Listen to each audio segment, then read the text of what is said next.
You know, they'll never walk to school alone. I mean, I would imagine that all of you are dealing with that right now. We just got the high sign from Avery, so we have to wind down. In the old days, we used to do a show every week, whether we had one or not. I mean, it was dead air live, and it was, you know, dead air, and we turned on the cameras and did a show.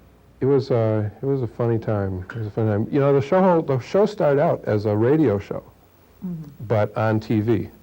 Like, it was Dave, and the three people who started out, David and Barry and Charlie Kelly. And Dave Bigley used to sit in the studio and play records, and that was it. You know, and he would, you know, talk about the records while he played them and stuff. And then that gradually evolved into a talk show where he was the host and he had guests come on and talk about other things. Hi, my name is Dave Bigley.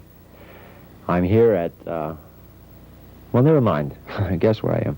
Different people have had more energy than others, and, you know, some people be real enthusiastic for a while and do things, and then, you know, produce 4 shows in 3 months and get totally burnt out, you know, and then somebody else would pick up the ball and it kept evolving that way. My home life situation takes up a lot of time. I mean, everything takes a lot of time, and sometimes SPG is one of those things that gets sacrificed. I shave away at my activities there to make sure that I hold things together in my job and I don't get fired and I get my bills passed and stuff like that. Yeah. Have you been surprised? Yeah, I've been surprised. I've been surprised by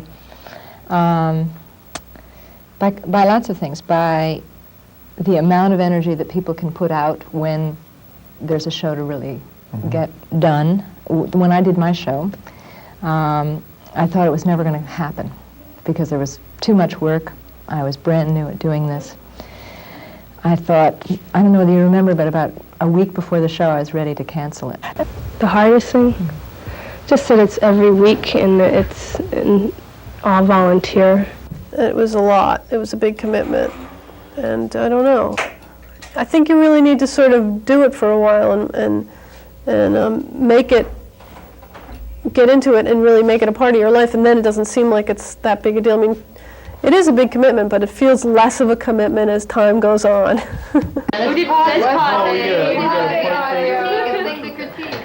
what happened on audio? Oh, this was so long ago.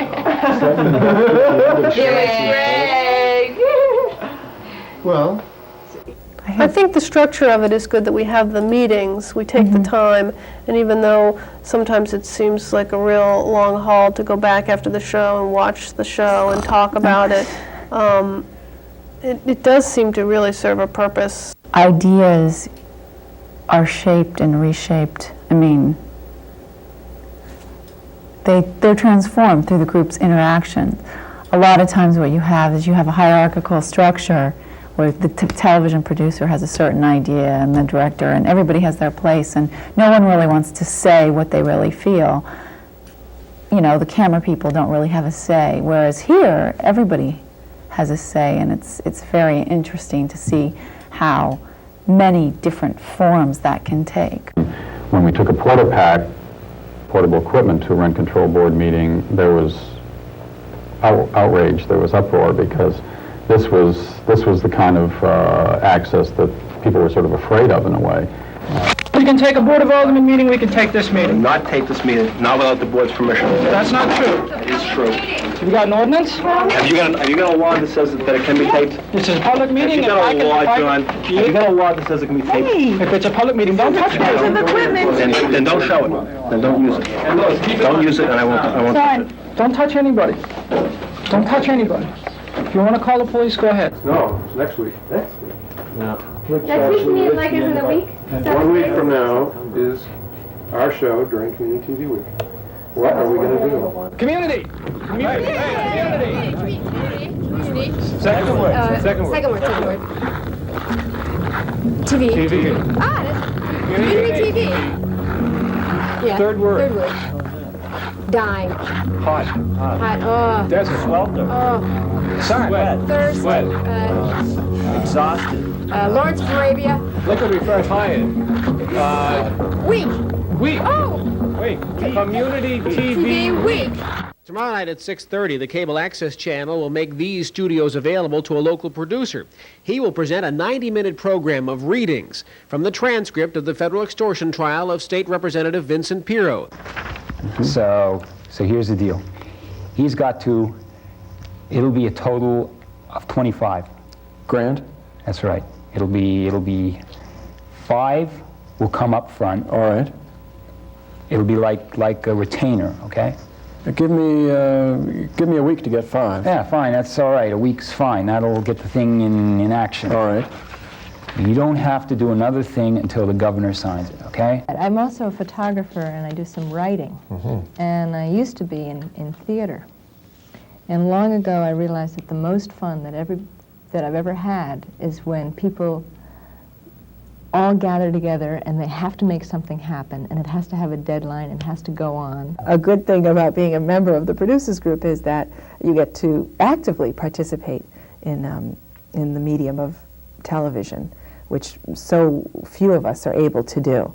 And granted, you know, public access TV doesn't have the same viewership as network stations. I don't mean to shock you, Larry, but that you can come and learn how to make TV and learn how to be on TV and learn how to communicate on TV. The first time I had a camera on me live was in the producers group, and there was just an enormous amount of anxiety and nervous perspiration, and tonight it doesn't feel like that at all, you know, and that's because of doing this a number of times, I think, you know. We're always looking for new members in the Somerville Producers Group. And if you know nothing about video, It doesn't matter.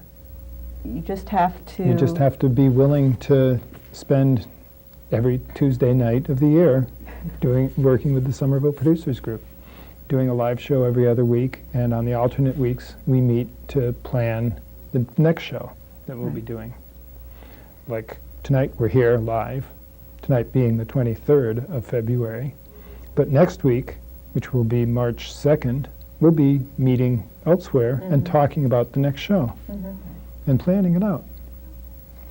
And it really is run as a very successful collaborative of producers, so that one week you might be doing camera, another week you might be doing audio, another week you might be hosting a show. You're learning all sorts of roles. turns to produce. And everybody, ideally, we have between, you know, enough people that everybody like produces 2 shows a year about whatever they feel like. '89, I remember I did a show on fencing. We had people in the studio fencing. Right. I think if you watch any one of the producers, but the producer group shows, for now I sound like I've been paid by the producers group, but I really feel this. You know, you watch a 1-hour show on any particular subject, and you'll know more than you did when you started, and that's, you know, that's a privilege, you know. As it should be. Yeah, yeah.